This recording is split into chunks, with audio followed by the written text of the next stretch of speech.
Hi, church family. We are in Psalm 120 and Psalm 121 today. If you haven't had a chance to read those, they're very brief, unlike Psalm 119, and so you can read them really quickly. If you haven't read them yet, just hit pause on this video and then come right back. And you're back.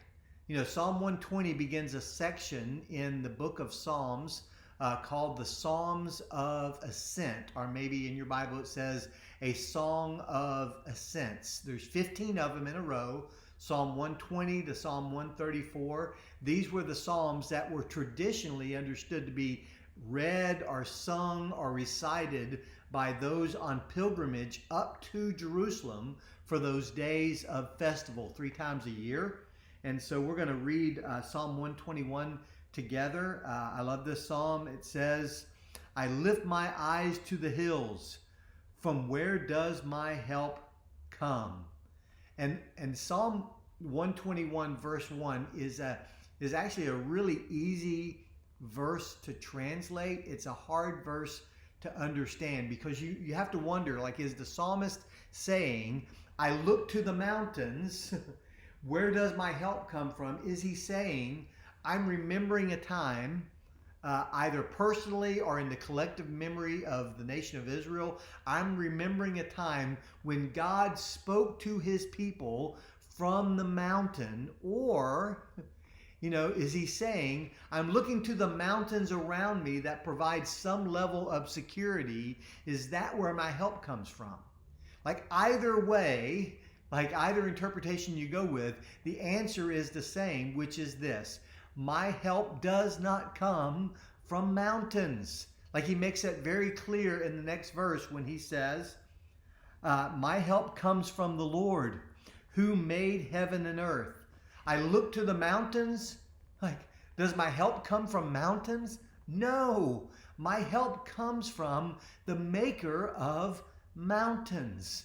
Like, I think this is a really encouraging and appropriate verse at this time in our life when we are challenged and encouraged really to look to things that cannot offer us security. Like, I look to Washington. Does my help come from Washington? I look to my bank account. I look to my job. I look to my family. I look to my resume. I look to my culture. I look to Western civilization. Does my help come from there? No.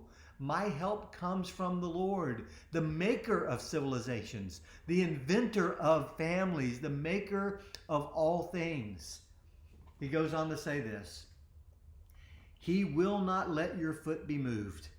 He who keeps you will not slumber. Behold, he who keeps you, Israel, will neither slumber nor sleep. It's as if the psalmist is answering the question for people who are asking it either out loud or just in their hearts because they're unwilling to voice it. Like, God, are you even awake? God, do you see any of this? Do you know what's going on? Like, do you recognize where our culture is? Do you recognize where my life and my family is? Because here he says, listen, the one who holds you will not let your foot slip, and he is not asleep. Like the God of Israel neither sleeps nor slumbers. The Lord is your keeper. The Lord is your shade on your right hand. The sun shall not strike you by day, nor the moon by night. The Lord will keep you from all evil. He will keep your life. The Lord will keep your going out and your coming in from this time forth and forevermore. That is still true today. Regardless of if you live to be 60 or 100, the Lord is the one who guards your going out and your coming in from this time forth and forevermore. God bless you, church.